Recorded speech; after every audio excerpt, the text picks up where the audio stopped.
Oi gente, tudo bem com vocês? Meu nome é Pamela Rocha, tenho 19 anos, sou estudante de Medicina do UFG e hoje eu estou aqui para dar continuidade ao nosso curso de redação. Hoje nós iremos para a nossa terceira aulinha sobre competência 1, sobre erros comuns de gramática, como a gente pode repará-los para poder tentar aumentar nossa nota na competência 1, tentar alcançar os tão sonhados 200 pontos na primeira competência. E hoje eu vim trazer 3 assuntos que causam muita dúvida, muito problema, que é principalmente acentuação, vírgulas e um pouquinho também de hifenização. Então, antes de tudo, eu quero pedir para vocês que se ao final do vídeo vocês verem que essa aulinha acrescentou em alguma coisa, eu peço para que vocês se inscrevam no canal para ajudar essa ideia a crescer, ajudar o projeto a crescer também, chegar em mais e mais estudantes. Peço para que vocês curtam o vídeo para me incentivar mesmo, me estimular, mostrar que tá dando certo o que eu tô fazendo. E peço também para que vocês comentem sugestões de vídeo, caso vocês fiquem com qualquer dúvida, podem comentar aí também embaixo. E antes de tudo, quero deixar claro também, novamente, que eu não sou professora de letras, não sou formada na área, não sou estudante de letras, como deixo claro em todos os vídeos, sou estudante de medicina. E eu não estou aqui para dar aula de gramática, estou aqui para dar algumas dicas de coisas que eu fazia que me ajudava a tentar não errar em gramática, porque eu também não gosto de gramática, porque realmente são muitas regrinhas chatas e muitas complicações, muitas picuinhas, muitas exceções. Então, assim, eu vim aqui trazer algumas dicas de coisas que eu gostava de fazer para tentar me garantir uma maior probabilidade de acertar.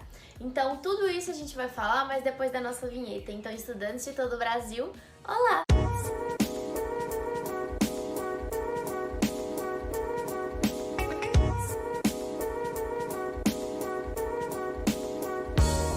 Então, gente, vamos começar aqui com acentuação. Novamente, vou reforçar, como não vou dar uma aula, até seria impossível, para eu dar uma aula eu teria que ficar um ano aqui inteiro só falando de gramática. Eu vim trazer as coisas principais que eu vejo de erro nas redações que eu corrijo do pessoal do curso, algumas diquinhas mais básicas, digamos assim, e algumas diquinhas para vocês tentarem não errar. Então, a primeira regra de acentuação, que é básica: toda proparoxítona é acentuada. E eu já quero entrar no mérito aqui que, se tiver alguma palavra, algum termo que eu uso aqui durante a aula, pausa o vídeo, se vocês não entenderem, pesquisa um pouquinho, vão lá, dê uma olhadinha pra depois vocês voltarem e entenderem, porque não dá pra eu ir explicando termo por termo. Mas, assim, de maneira geral, as nossas palavras todas, né, são divididas em proparoxítonas, paroxítonas e oxítonas, monossílabas, né? E elas dizem respeito à sílaba tônica. O que seria a sílaba tônica da palavra? A sílaba mais forte. Então, por exemplo, o meu nome, Pamela, a divisão silábica seria pa-me-la. E teria, no caso, uma sílaba tônica, que no caso é o pá. Caso você tenha dificuldade de saber a acentuação, porque você tem dificuldade de acertar a sílaba tônica, eu vou dar um macetezinho para você nunca mais errar qual é a sílaba tônica. É basicamente você chamar a palavra. Então, por exemplo, eu quero saber qual é a sílaba tônica da palavra quadro. Qual que é? É quá ou é dro? É só você chamar a palavra. Chama como se você estivesse gritando a palavra. Quadro! Em qual você se prolonga mais? Essa é a sílaba tônica. Você fala quadro e não quadrou. Tá vendo que o quá, ele fica alguns segundinhos a mais do que o dro? Então vamos falar, por exemplo, sei lá, garrafa. Garrafa! Tá vendo que você se prolonga na ra, na sílaba ra? Você não fala garrafa, você não fala garrafá, você fala garrafa. Então você prolonga o ra. Então todas as vezes que você tiver em dúvida de saber qual é a sílaba tônica, é só você chamar a palavra e ver qual sílaba está mais prolongada na palavra, e aí você vai saber qual é a sílaba tônica. Então toda proparoxítona é acentuada. O que seria toda proparoxítona? Palavra que a sílaba tônica é a antepenúltima, né? Então, física, específico, tática, prático, todas as proparoxítonas são acentuadas. A segunda regrinha é a questão das palavras paroxítonas. Quando a palavra é paroxítona e ela tem o ditongo aberto, não é acentuado, diferente das oxítonas. Você vai ver que na língua portuguesa, geralmente, uma regra é o oposto da outra. Então, por exemplo, se oxítona terminada em A é acentuada, paroxítona terminada em A não é acentuada. Se oxítona terminada em O é acentuada, paroxítona terminada em O não é acentuada. No geral, eu uso essa regrinha pra me ajudar. O que é um é o oposto da outra. E aí eu vou explicar pra vocês logo logo. Então, por exemplo, oxítono e monossílabas com ditongo aberto tem acento. Por exemplo, a palavra herói é uma oxítona terminada em ditongo aberto. E aí eu coloquei consequência. Ah, mas por que consequência, então, sendo paroxítona tem acento? Porque aqui não é um ditongo aberto. O ditongo aberto geralmente é o ei e o oi. Aqui seria o ia, não é um ditongo aberto, é um ditongo fechado. Por isso que tem acento. Outra regrinha, hiato. Todas as vezes que tiver hiato e o i e o u ficarem sozinhos na sílaba, é acentuado. Então, por exemplo, saúde tem acento porque o u está separado. Saída, baú. Por que juiz não tem acento, mas juízes tem acento? Por quê? Qual que é a diferença? Porque o juiz, a separação dele é ju-is. O u e o i são separados. Agora, os juízes é ju-i-zes. O i fica sozinho na sílaba, por isso que ele é acentuado. Então, tá vendo que são algumas regrinhas? Por isso que eu trouxe só, assim, as principais, que não tem exceções, pra não confundir a cabeça de vocês. Outro erro também bastante comum é acento diferencial. Galera, depois do novo acordo ortográfico, as duas únicas palavras que aceitam acento diferencial atualmente na língua portuguesa são pode e por. Então, a mulher pode tudo, ele não pôde vir. Ambos são referidos ao verbo poder, porém em tempos diferentes, né? Em conjugações diferentes. E o por preposição e o por verbo. Então, quando você vai colocar lá na sua intervenção, o governo deve fazer tal coisa por meio de tal coisa, aí não tem acento. Mas se for por no sentido do verbo, o verbo pôr, o verbo no caso no sentido de colocar, aí tem acento. Vou pôr mais vídeos no canal, então aí tem acento. Tem gente que ainda coloca, por exemplo, tem o para verbo e o para preposição, aí coloca, não tem mais, pelo preposição e pelo substantivo, pelo de corpo, não coloca mais acento. Então assim, as duas únicas que aceitam, pode e por. E aqui eu trouxe algumas dicas para vocês tentarem não errar a acentuação. Primeira coisa, chamar a palavra para localizar a sílaba tônica, né, que eu falei para saber identificar, primeira dica. A segunda dica é olhar outras palavras mais fáceis e comparar. Como assim? Existem muitas regrinhas, por exemplo, geralmente quando a gente vai estudar acentuação, a gente estuda oxítonas terminadas em, ens, o, os, a, são acentuadas. Paroxítonas terminadas em x é acentuado. O que eu faço? Querendo ou não, a acentuação é muito decorar também. Com o tempo você vai decorando que aquelas palavras têm acento ou não. Mas quando eu tenho dúvidas, como eu não estudei a regrinha, eu faço uma dica que a minha professora Juliana Bailão, professora de gramática, me deu, que é o seguinte, comparar com outras palavras. Então, por exemplo, eu estou em dúvida se vatapá tem acento. É vatapá com acento ou vatapá sem acento? É só um exemplo aqui que eu peguei. O que eu faço? Eu chamo a palavra vatapá, eu vejo que ela é uma palavra oxítona. A sílaba tônica é o pá. Beleza? Beleza. O que eu vou fazer? A palavra é terminada em A, certo? Beleza. Então eu vou pegar outras palavras terminadas em A, oxítonas, e vou ver se elas têm acento. Então, por exemplo, orixá é uma palavra oxítona terminada em A e tem acento. Fubá é uma palavra oxítona terminada em A e tem acento. Amapá é uma palavra oxítona terminada em A e tem acento. O que eu vejo? Que as oxítonas terminadas em A têm acento. Então eu vou lá e coloco acento. Vatapá tem acento. Eu tô em dúvida se eloquência tem ou não acento. O que eu vou fazer? Eu vou pegar palavras que, assim como elas, sejam paroxítonas e que tenham a mesma terminação. A terminação aqui seria em ia, né? Seria um ditongo. Aí o que eu faço? Eu pego uma palavra paroxítona e comparo. Eloquência tem acento? Não sei, vamos comparar? Consequência, paroxítona terminada em ia, tem acento. Sequência, paroxítona terminada em ditongo ia, tem acento. Antecedência, paroxítona terminada em ditongo ia, tem acento. Então o que eu faço? Vou lá e coloco eloquência na palavra. Então, se você tiver dúvidas, é só você pegar uma palavra parecida e comparar. E a terceira dica é acentuar o raro. Por isso que eu falei questão das proparoxítonas, né, que são mais raras. Inclusive, uma dinâmica até que minha professora falou é: você pode pegar a maioria das palavras são paroxítonas. Por exemplo, eu vou olhar aqui pro meu quarto. Eu vou colocar algumas palavras que vierem aqui na minha cabeça olhando. Cortina, quadro, garrafa, caneta, livro, apagador. Beleza, tá bom, só essa daqui dá. Cortina, cortina, paroxítona. Quadro, paroxítona. Garrafa, paroxítona. Caneta, paroxítona. Livro, paroxítona. Apagador. Opa, essa é oxítona. E aí o que eu faço? Tô em dúvida se tem acento ou não. A gente sabe que apagador não tem acento, né? Mas se tiver em dúvida, é só comparar com outras oxítonas terminadas em R e você verá que não tem acento. Vírgula. Isso daqui é o que mais pega pessoal na competência 1 e às vezes até na competência 4, se prejudicar a coesão. Então o que eu vim fazer? Eu vim trazer os principais casos proibidos e obrigatórios do uso da vírgula. Então, entre sujeito e predicado, eu já até falei pra vocês aqui o que é o sujeito e predicado, mas o sujeito é do que se diz algo, de quem se diz algo, e o predicado é o que é dito sobre essa pessoa, a característica sobre essa coisa.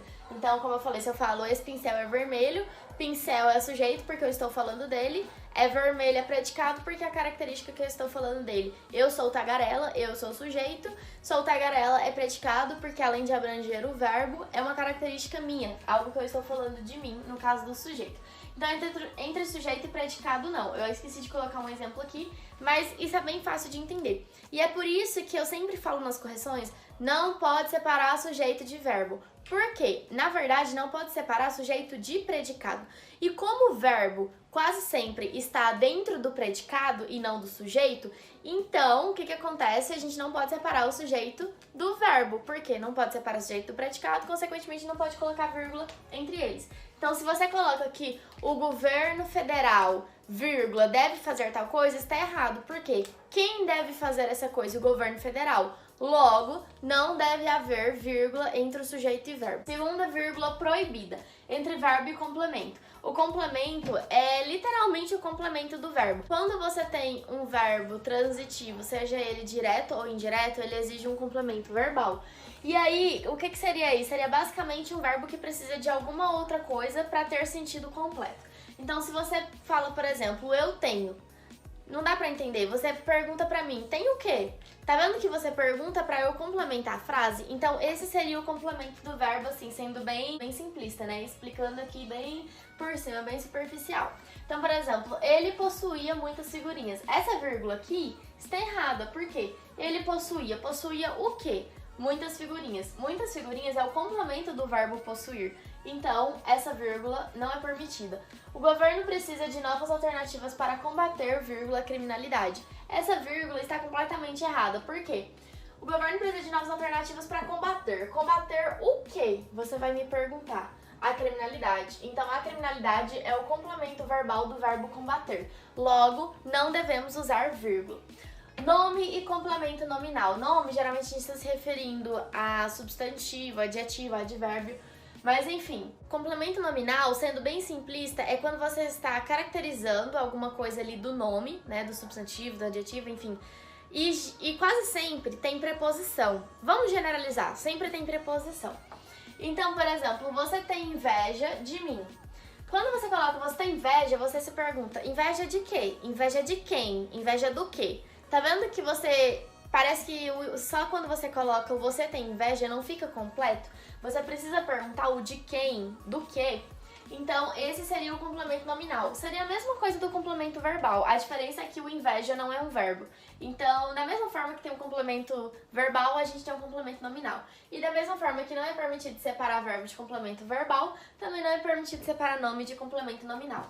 Ela está com medo de perder o emprego. Por que essa vírgula aqui não é permitida? Porque se você falar ela está com medo, você vai me perguntar, medo de quê? Aí eu vou te falar de perder o emprego. Tá vendo que esse de perder o emprego é o complemento nominal do está com medo? E além de tudo, você pode ver que tem a preposição, tá vendo? No complemento nominal. E a última vírgula que é proibida de se usar. Entre nome e adjunto adnominal. Gente, o que significa o ad na língua portuguesa? Significa junto. Então vamos ver o que significa essa palavra? Ad significa junto, junto significa junto, ad significa junto nominal. Ou seja, o que é o adjunto nominal? É aquilo que está junto do nome. Se ele está tão junto do nome, Por que que você vai colocar vírgula? Se ele está junto, ele não pode ser separado por vírgula. E aqui é como se fosse uma característica, uma especificação do sujeito, né, digamos assim, do substantivo. E aí entra uma diferença também do complemento nominal adjunto adnominal. O adjunto adnominal, ele se refere exclusivamente a substantivo.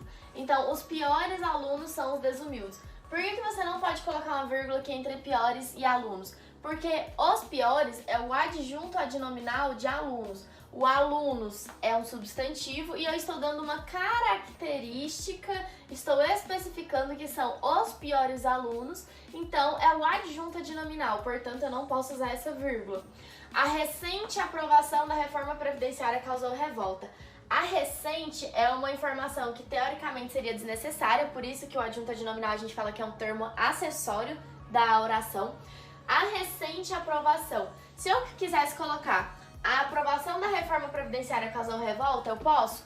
Posso, mas eu quero falar uma característica extra, que ela é recente, que a aprovação foi recente. Então, como eu estou dando uma característica do substantivo aprovação, esse é o meu adjunto adnominal, portanto eu não posso colocar uma vírgula aqui, ela é proibida. Mas assim, no geral a gente sabe esses dois aqui, o que mais confunde mesmo é principalmente entre sujeito e predicado. E aí a gente vai para os casos de vírgulas obrigatórias. O primeiro, ele é bem conhecido, questão de enumeração. Então, por exemplo, se eu falo o artigo 5º da Constituição Federal garante segurança, liberdade, igualdade, propriedade e outros direitos, eu estou enumerando direitos. Então, quando eu vou enumerar, se eu não colocar conjunção, né, se eu não colocar preposição tipo e, ou, eu coloco as vírgulas. Então, o artigo 5º da Constituição Federal garante segurança, vírgula, liberdade, vírgula, propriedade, seria como se eu estivesse omitindo, né? O garante. O artigo 5º da Constituição Federal garante segurança, vírgula, garante liberdade, vírgula, garante igualdade.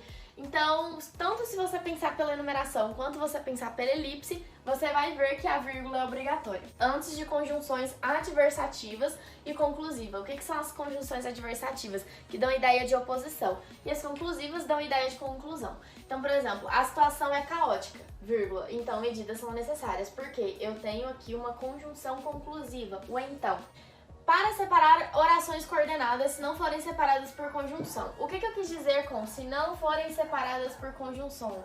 Assindéticas. As orações coordenadas, elas são divididas em orações coordenadas sindéticas, que possuem conjunção, e assindética, que não possui conjunção. Então, as assindéticas, ou seja, orações que não possuem a conjunção, que são coordenadas, ou seja, são independentes entre si, uma não depende da outra para ter sentido completo, uma não depende da outra para existir, para ser compreensível o sentido dessa oração, elas são obrigatoriamente separadas por vírgula. Então, por exemplo, o governo deve investir em aparelhos de monitoramento. Eu falei isso pra você. Você conseguiu entender? Sim, você entendeu que o governo deve investir em aparelhos de monitoramento. Beleza, tem sentido completo. É uma oração coordenada. O governo deve pagar melhor os policiais. Você entendeu o que eu quis dizer? Sim. O que eu quis dizer? Que o governo tem que pagar melhor os policiais. Uma oração não depende da outra para existir. Uma oração não tem um sentido ligado à outra, não está subordinada à outra, né? Que seria o caso da oração subordinada. Então, o que a gente vai fazer? Vai separar por vírgulas. Por quê? Porque eu não tenho a conjunção. Então, ó, o governo deve investir em aparelhos de monitoramento, vírgula, pagar melhor os policiais, vírgula, promover a abertura de novos concursos públicos, ponto. Beleza. Então, como são orações coordenadas que não estão separadas por conjunção, coloco vírgula. Se eu tivesse tirado essa vírgula aqui e colocasse a conjunção e, estaria correto? Estaria, porque eu substituí a vírgula pela conjunção. E isolar apostos. O que seria um aposto? Seria como se você estivesse colocando a mesma coisa, se estivesse falando, por exemplo, do mesmo sujeito, só que de uma forma diferente. Então, por exemplo, se eu falo assim, o presidente, entre vírgulas, Jair Bolsonaro, eu sei que o presidente é o Jair Bolsonaro, mas eu quis escrever o nome dele, então eu coloco entre vírgulas. Por quê? Presidente não é a mesma coisa que Jair Bolsonaro, então o Jair Bolsonaro seria o aposto, porque eu estou explicando não. Eu estou simplesmente repetindo a mesma coisa, só que de outra forma. E aqui eu coloquei um exemplo para você entender, ó. A Constituição Federal de 1988, vírgula, norma maior em vigor atualmente, vírgula, defende Qual é a norma maior em vigor atualmente no Brasil? A Constituição Federal de 1988. Tá vendo que são termos equivalentes? E aí eu trouxe algumas dicas de vírgula pra vocês entenderem, que são as que mais me salvam, porque eu também não sei tudo de vírgula, vira e mexe também erro algumas vírgulas, que são, primeira coisa, que eu sempre falo nos vídeos, se você iniciar um período com conector, coloque a vírgula após ele. Por quê? Por exemplo, aqui, ó, se eu tivesse começado, então, medidas são necessárias porque a situação é caótica. Eu precisaria colocar a vírgula depois do então, porque ele está deslocado da frase. Segunda dica, entre sujeito e verbo não pode haver um número ímpar de vírgulas. Como assim? Entre sujeito e verbo pode haver vírgulas? Sim. Ah, mas você acabou de falar que não pode ter vírgula, né? Gente, não pode ter vírgula separando eles. Porém, pode ter algum termo entre vírgulas. Como que seria isso? Por exemplo, a Constituição Federal de 1988, vírgula, norma maior em vigor atualmente, vírgula, defende tal coisa. Quem defende tal coisa? A Constituição Federal de 1988. Então, a gente tem vírgulas entre o sujeito e o verbo, certo? Certo. É um número ímpar? Não. A gente tem duas vírgulas.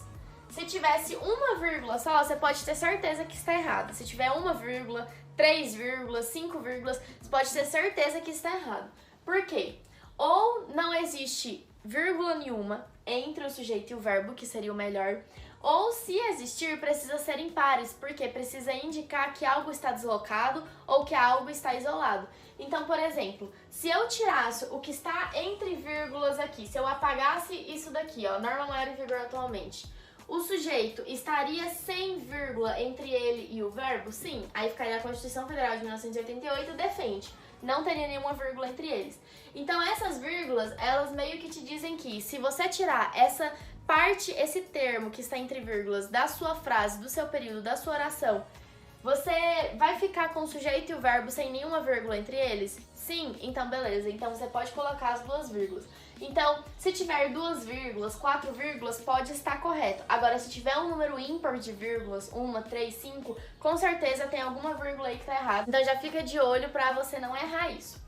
Terceira dica, retire tudo que for desnecessário para aproximar os termos. É uma dica que eu sempre dou, tanto para clareza, quanto para objetividade e também para as vírgulas. E quanto mais termos você for colocando dentro da sua oração, dentro do seu período, mais você vai distanciando os termos. E aí você já distancia o sujeito do verbo, o sujeito do predicado, né? Já distancia o nome do adjunto adnominal. Então, quanto menos palavras você puder colocar, melhor. Coloque apenas o que for essencial.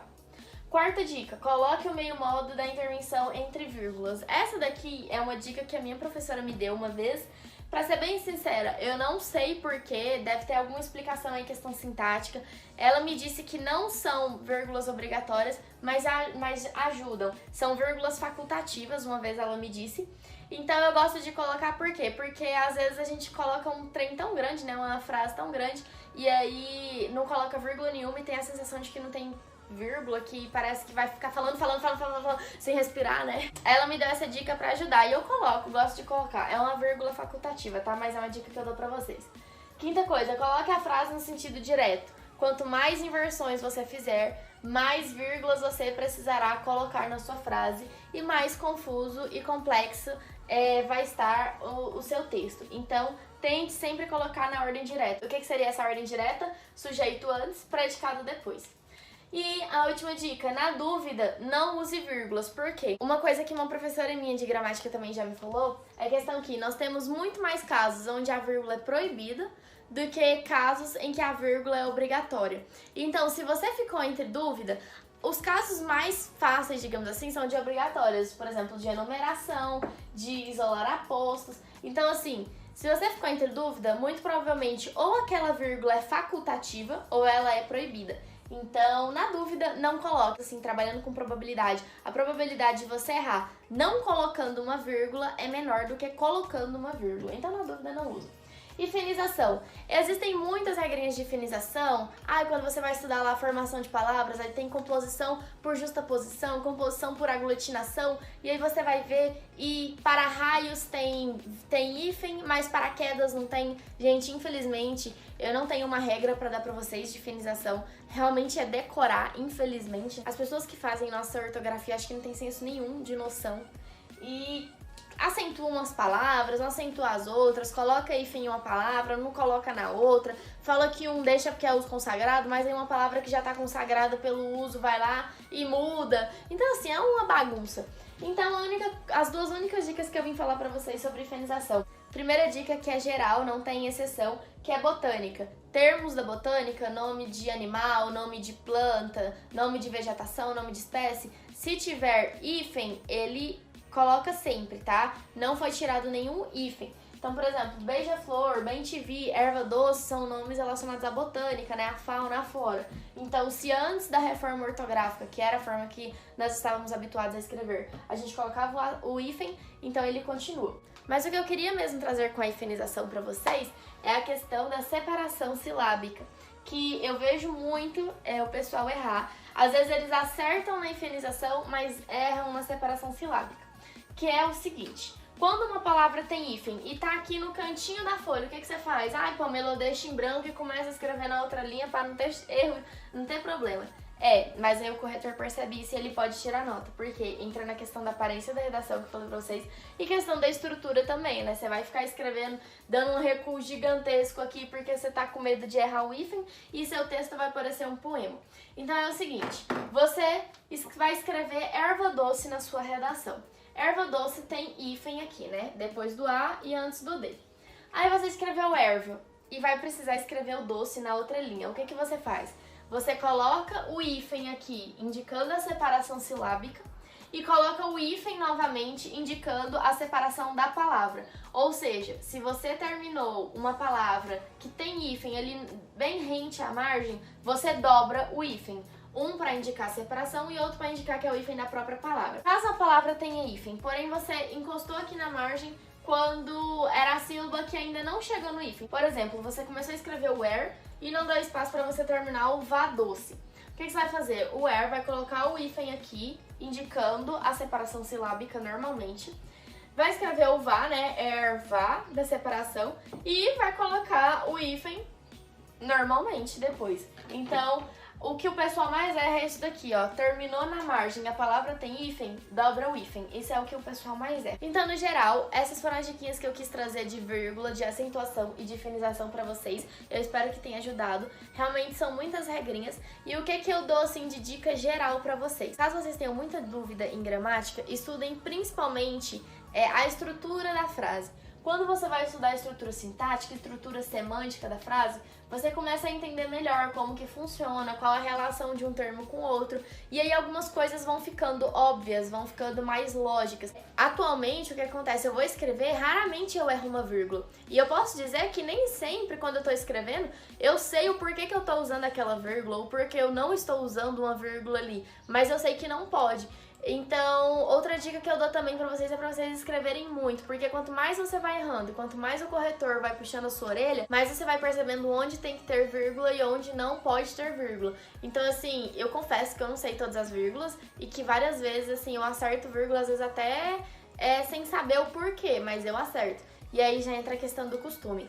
Então era isso que eu tinha pra falar pra vocês. Novamente eu peço pra que vocês deixem um like aqui, caso tenha ajudado. Acho que no vídeo da semana que vem a gente conclui a competência 1. Vou trazer também colocação pronominal, crase e alguns outros errinhos que eu vejo bastante. E algumas dicas que eu uso pra vocês tentarem não errar, da mesma forma que eu aplico atualmente pra eu tentar não errar também.